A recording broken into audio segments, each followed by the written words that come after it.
Good morning, owls. So I know it's been a little bit of time since we've done looking at clocks, but I'm going to go on to the next part of learning about time now. So far we've looked at o'clock and we've looked at half past. We've learnt about the different hands, and now we're going to be learning all about quarter to and quarter past. Excellent. So first of all, let's have a little recap. So we've got our two hands here. I've made some new ones.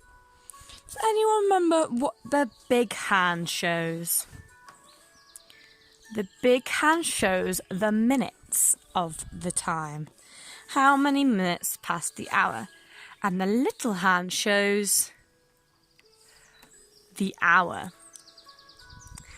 So the first thing I'm going to do is going to recap o'clock and half past. Can we remember where we put the little hand when it's o'clock? So the little hand tells the hour, so we have that and whatever hour it is. And the big hand goes where?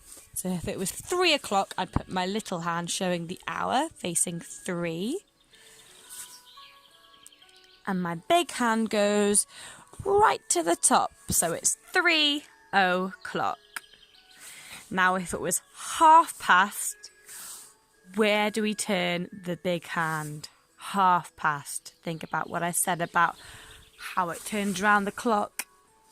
It goes halfway around the clock. So if I was showing 3:30, we'd go halfway around the clock, and then we need to move our little hand so it's halfway between 3 and 4 because that's showing the hour.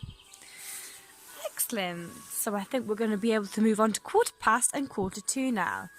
So what I said in the last lesson, I said when we left, I want you to think about what are fractions that we learnt when we were learning about fractions. So this is half of a circle. Does anyone remember what quarter of a circle looks like? So when we're thinking about quarter of a circle, I'm going to help us by drawing quarters. So right down the middle, we've split it in half, so each of the sides would show a half. But if I then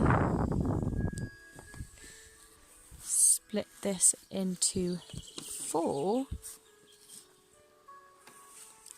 there's 4 sections.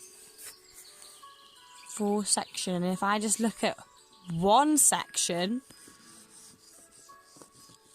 this is called 1/4.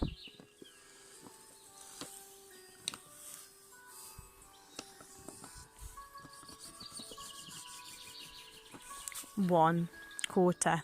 Okay. If I did 2 sections, it would be 2 quarters, which is the same as a half, and that's why it's called half past when it goes down here. And I think you can be able to guess why this is called quarter past. It's because we've gone quarter of the way around the clock. So when the big hand is at the 3, it is quarter past, because you've gone quarter past the clock. Okay? So if I were to say 7:15, we'd leave our big hand quarter past the clock, and our little hand would go a little bit past the 7, because we're saying it's gone quarter past. So rather than going half past, so halfway between 7 and 8, it just goes a little bit past 7 because it's only quarter past. A little bit past 7. When we move our big hand over to 9, we've got quarter of the clock left before we have a full hour. So that is called quarter to. Quarter to the hour. And that's when the big hand's at the 9. So if I were to say 9:45, I'd put my big hand on the 9 and my little hand would go a little bit before 10 because it's 2:45. It hasn't quite got to 10 yet, but it's 2:45. Okay, 2:15 and 2:45 are a little bit trickier, but when you think about what a quarter means, it makes it a little bit easier. So we split it into 4, and 2:15 is 1/4 of the clock. And 2:45 is 1/4 of the clock before we get to the full hour. So I've made a little game that I can play and that you can play as well. So what I've got is I've got 4 different placemats, and on the back of these placemats they've got the times that we have to make on our clock. Okay, so I'll place them out here, and then at random I'm going to choose. I don't know which is on the back of these. Okay, so I'm going to go, I think I'll choose this one first. Okay, 9:15, that's one of the tricky ones. Okay, so we'll move these ones out of the way so we can use our clock. 9:15. Okay, so if it's first, I think the easiest thing to do would be to look at the hour first, okay? So if we're looking at the hour first, we need to look at the number. And the number is 9. Okay, so it's 9:15. So my little hand tells the hour, so I've got to put my little hand not quite on 9 because it says 2:45. So it's a little bit before 9. And then when it's 2:45, we were looking at 2:15 and 2:45, so it could be 1/4 past the hour or 1/4 to the hour.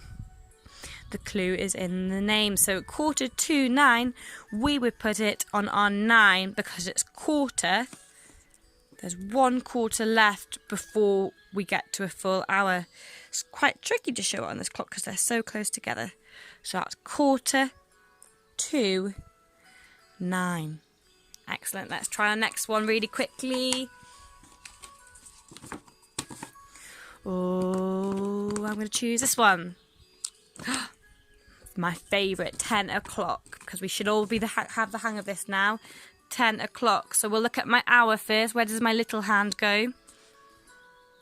We can all do this quite quickly. 5, 4, 3, 2, 1. My little hand, my hour hand, goes on the 10 because it's 10 o'clock. And when it's o'clock, how many minutes past the hour? Where does my big hand go? It goes right to the top. Excellent if you've got that right.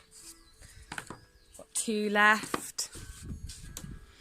Let's have a look. I'm going to choose this one.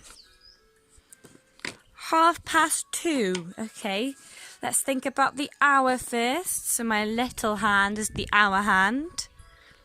So my little hand, 2:30 the hour.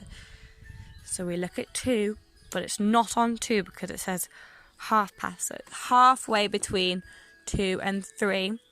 My big hand says 2:30, 2:30 the hour. So we wouldn't put it at the top because that's on the hour. It's 2:30 the hour, so we go halfway around the clock and it's at the 6, 2:30. And my final one, let's have a look and see what it says. 2:15, okay, so we're looking at 5:15. So let's look at the hour first. It's my small hand. 5:15. So would it go on 5, before 5, or past 5? 5:15, so it goes a little bit past 5. And my big hand is going 1/4, but is it going 1/4 to the hour or 1/4 past the hour? It's going 1/4 past, so we put it on there. Well done if you got those right. If not, you can keep on asking your parents to test you and you'll really get the hang of it. It might help if you split your circle in your clock into quarters as well, so 4 equal parts. That would be might help you out. But what I want you to think about now, because in our next lesson, we're going to be looking about how these different numbers on the clock represent different minutes. And we're going to be using our counting in fives. So practice your counting in fives before the next YouTube video. And we're all really good at that. So maybe you could play ping pong with your parents. So you start with 5, and then your parent might say the next counting up in 5. So 5, your partner would say 10, 15, 20, and then see who can get the highest or who can win. Some of you might make it to 100, which I know some of you done before, which would be excellent. So give it a go and then let me know how you get on. Speak to you soon.